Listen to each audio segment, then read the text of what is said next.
Alrighty, guys. This is gonna be my first attempt at doing this lesson for you guys. We're gonna pick up where we left off last week, which was when we talked about the term of conformity and how that was what was gonna be different in the 1950s. So remember, after all the veterans came home from World War II, there was a new housing crisis. There wasn't enough houses. So the quickest way to get them was to build the houses fast and to have them all look the same, which is where the term conformity comes from. That caused a great explosion of in the suburbs. So during the Depression, there was no money and then World War II shortages, rationing, and saving. So now people were gonna have a lot of money, and if they didn't, they'd be able to get things like credit. So there's big spending during the post-war years. The whole issue of buy, just keep buying stuff. So this is what was happening then. And then right at this exact same time, rock and roll was also born. Rebellious singers, such as like Elvis Presley, Little Richard, all started coming out. And this was all new music that the teens finally had music that was different from their parents. This is also something that was very different to them. Moving on, guys. New invention of this time was the TV. And once the TV was able to get out to more people, more channels started coming out. They started noticing that people stayed up later watching TV. Parents became concerned because kids weren't doing their homework.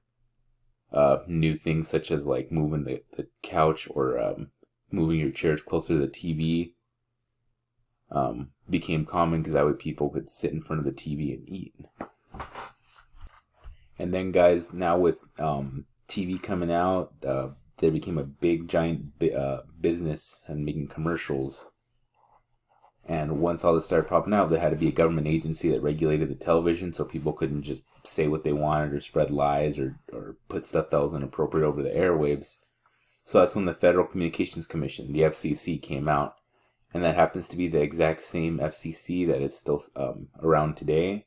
Only thing is, it's about the same thing, but it could be run a little bit differently depending on who's in there.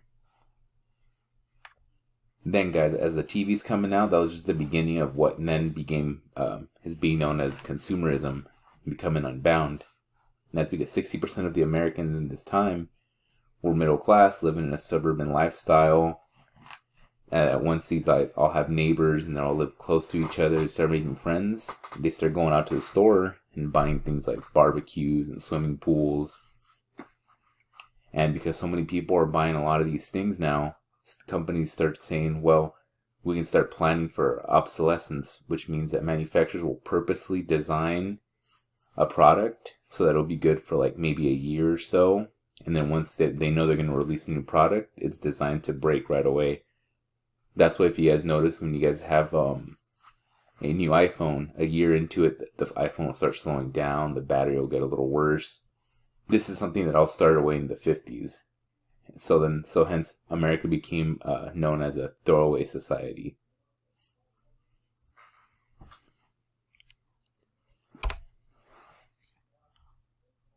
Alrighty, guys. So now to finish off the 50s, I had you guys do a little on your same notes, do these three terms and describe how each term below demonstrated the nation's antichrist hysteria. Remember, you guys, what the Hollywood 10 was with the Rosenberg trial that I showed you guys in class and a few slides back. And then remember also McCarthyism based off the handout that I'd given you guys and the slide out that I gave you. So with those tools, guys, you should have enough to give me maybe 2 or 3 sentences on each one of these. And then, guys, lastly, which you guys should have been doing yesterday and today, is finishing off it's like an 8-sentence summary. It's gonna be basically one giant paragraph. And on this one, I want you guys to answer me these questions. And I wrote it down. I color coded it for you guys so you guys can see what 2 sentences belong anywhere. So write me 2 sentences explaining how Americans at home were adjusting to life post World War II And then write 2 sentences telling me about the hysteria that Americans were feeling about communism. Hint, hint, think of the last thing that I gave you guys today on this lesson. In 2 sentences, explain one way in which the United States tried to implement containment overseas. And then with 1 sentence, this is going to be 2. With 1 sentence, tell me what the Truman Doctrine was, and in another sentence, making it 2 total, tell me what the Eisenhower Doctrine was. Please, guys, make sure you're writing complete sentences, and as of right now, I will collect this whenever we return back to the classroom, unless something changes. So yeah, guys, if you have any questions on this, please send me an email or message me on Instagram. Please, guys. Other than that, I'm going to continue posting you guys' lessons on Instagram, and I will do another video for tomorrow. Have a good day, guys.